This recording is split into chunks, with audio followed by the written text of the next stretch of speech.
Welcome to the Christian Atheist, where faith and reason fuse in the incarnation.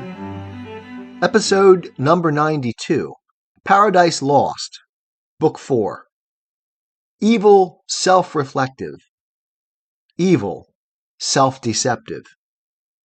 In Book 2 of Paradise Lost, sin relates her birth from Satan's head, and how Satan took great pleasure in her. Familiar grown I pleased, and with attractive graces won the most averse, thee chiefly, who full oft thyself in me, thy perfect image viewing, becamest enamored. And such joy thou tookst with me in secret that my womb conceived a growing burden. We revisit this moment today to concentrate our attention on Satan's perfect image in sin as mirror, as looking glass. This metaphor of the feminine as mirror, as reflection, is familiar, I hope, to our listeners. Jenny was my looking glass, enabling my return to Christ by helping me see myself aright, truthfully, for the first time in 25 years. Reflection is a self-doubling phenomenon, for we have the self that sees and the self that is seen. It is no mistake that Milton makes sin a double of Satan, a reflection sprung from his head, the seat of consciousness. For self-consciousness is rational, possible only to rational creatures. Reflection, in this sense, plays no small part throughout Paradise Lost. Psychologically, and even biologically speaking, the feminine functions as an agent of reflection to the masculine.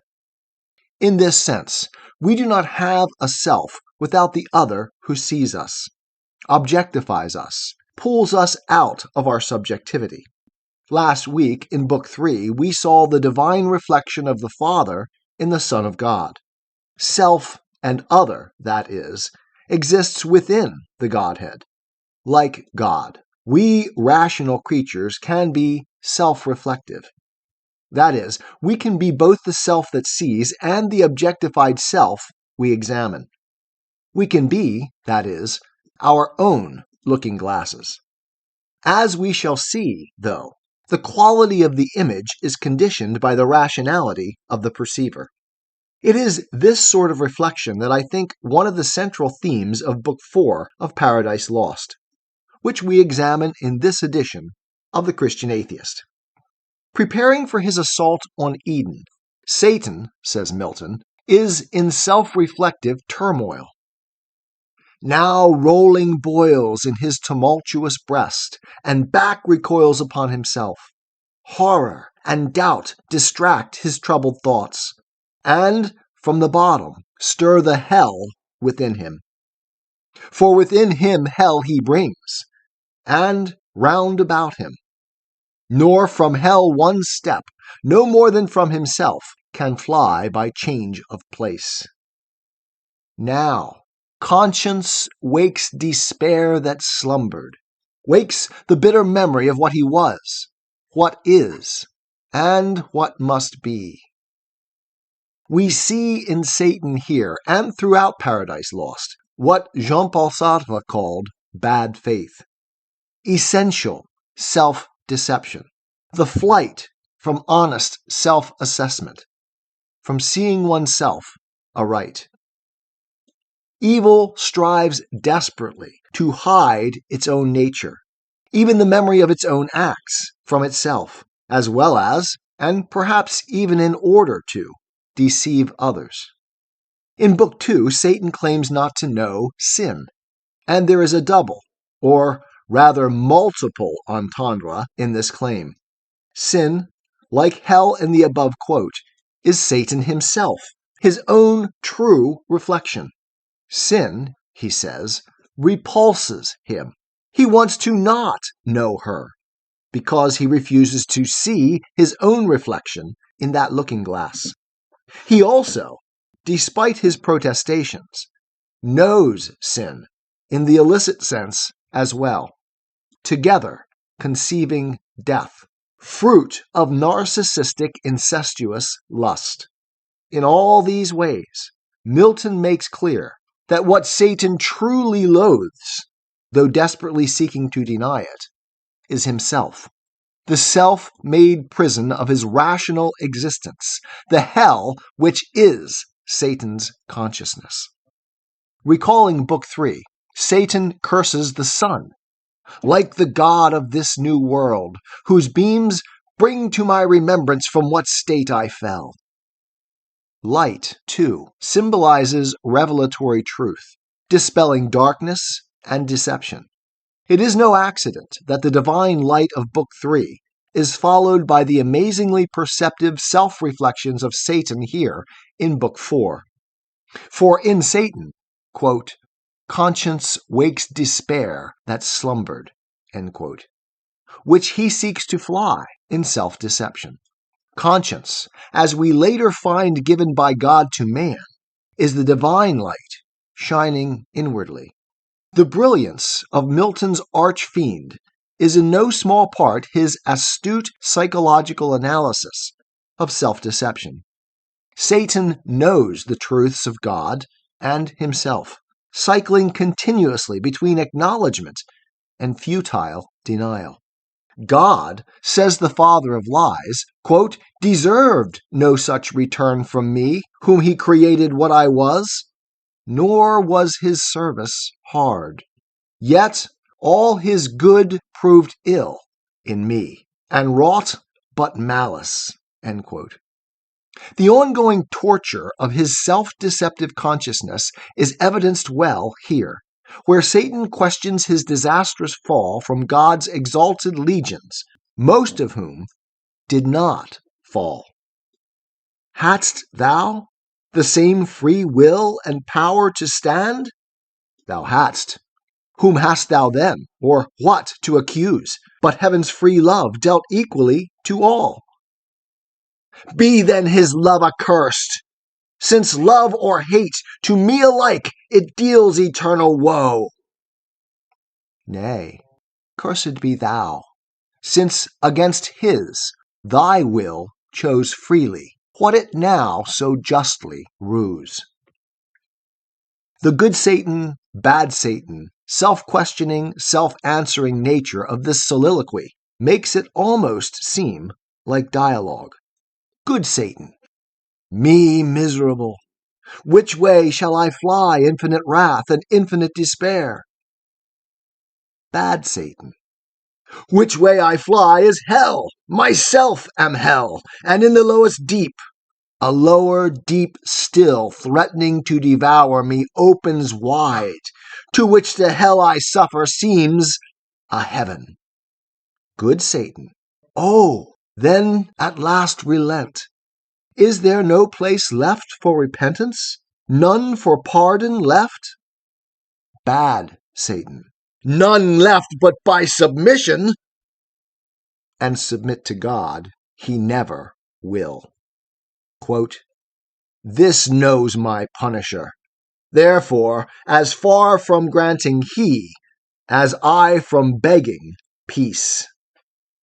Satan again resolves his will in opposition to God's, and commits again to be the pathogenic evil to mankind, to bring it down from its high estate. But as our story unfolds, we find that even this seemingly final mental and practical resolve requires the never-ending self-torture of self-deception, the never-ending choice to oppose his own will to that of God, which he tries to represent as necessity, a constant oscillation between self-pity and defiance. Quote, all hope excluded thus. Behold instead mankind created, and for him this world. So farewell hope, and with hope farewell fear, farewell remorse. All good to me is lost, evil be thou my good. By thee at least divided empire with heaven's king I hold. As man ere long and this new world shall know. Evil, be thou my good, seems the final step, the ultimate inversion of the value hierarchy. But this, too, is a self-defeating gesture, for evil has no substantial reality in itself. It is but the free denial, the negation of value. The lost good is chosen, not imposed, and evil's existence requires that it be chosen over and over again. Each new decision is a new doubling down. Even here, Satan lies to himself. Evil exists only in self-willed opposition to the good, in the ongoing denial of God's will, His order, in favor of one's own. When he first glimpses Adam and Eve, Satan's reflective self-deception finds crystal clear representation in Milton's brilliant portrayal. "O hell! What do mine eyes with grief behold? Not spirits, yet to heavenly spirits bright little inferior, whom my thoughts pursue with wonder, and could love, so lively shines in them divine resemblance, and such grace the hand that formed them on their shape hath poured." These are not words to be uttered by he to whom all good is lost. Satan is free, apparently, to wonder and to love. He sees the beauty of the divine image in man. Beauty is not lost to him, nor goodness, except in his reiterative, narcissistic denial of God's order. He laments that such beauty, such happiness, quote, must be destroyed, and even his own role in that destruction, declaring bitterly to the happy pair, "Yet no purposed foe to you, whom I could pity thus forlorn, though I unpitied. League with you I seek, and mutual amity, so straight, so close, that I with you must dwell, or you with me henceforth. My dwelling haply may not please, like this fair paradise, your sense. Yet such accept your Maker's work. He gave it me, which I as freely give. Hell shall unfold to entertain you two. There will be room to receive your numerous offspring. If no better place, thank him who puts me loath to this revenge on you who wrong me not, for him who wronged." We know the old trope, the devil made me do it, and we see here its inversion. God makes me do it. It is God who is the author of all ill, not me. I seek only to set the scales of justice equal again. The language is familiar to our modern ears, is it not?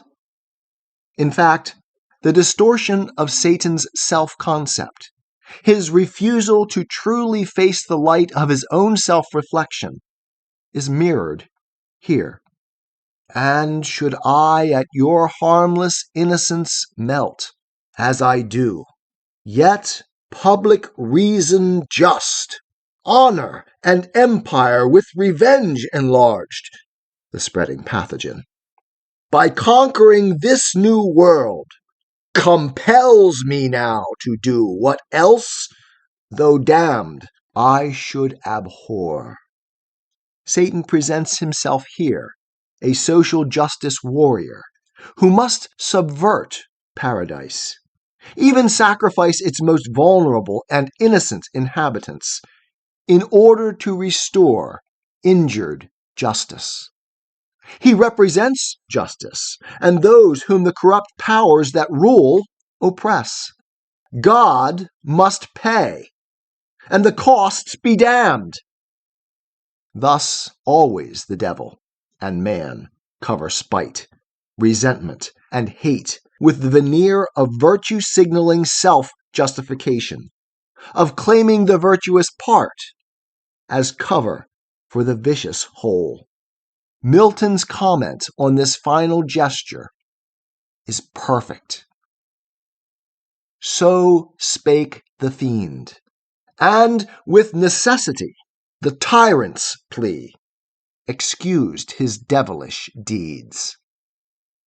One final vignette remains for us in Book 4, revealing once again the self-deception and cognitive dissonance in which evil is ensconced. Adam passionately kisses Eve, quote, in delight both of her beauty and submissive charms. Aside the devil turned for envy, yet with jealous leer malign eyed them askance, and to himself thus plained, sight hateful, sight tormenting, thus these two, imparadised in one another's arms, the happier Eden, shall enjoy their fill of bliss on bliss, while I to hell am thrust, where neither joy nor love, but fierce desire, among our other torments not the least, still unfulfilled with pain of longing pines. Satan is hateful because he desires, painfully pines for, the good he himself undermines. His fundamental ambivalence, which he can only vaguely acknowledge, constantly tortures his conscious existence. He both hates the sight of such bliss as the mirror to his own agony, and desperately needs to see, to leer at, to poison its goodness. His suffering demands that others, indeed everyone, suffer as he does. This is the justice of hell.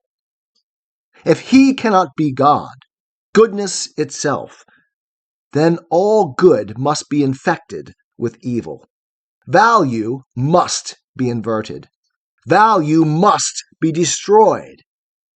Self-deception, indeed, to desire with all one's being that which one hates with all of one's being. This is the self-loathing, self-deception of evil self-reflective. The rational mind, indeed, can be its own prison and make a hell of heaven. I am a Christian, with the searching and skeptical mind of an atheist. I don't want to believe anything that isn't true. I know both sides of the looking glass, and I know them with open eyes. I choose Christ's side. I invite you to join me from wherever you stand before the looking glass. That's this week's episode. Thanks for listening, and remember, you can have your religious cake and eat it too. You can have reason, respect for science, a 21st century worldview, and be a Christian.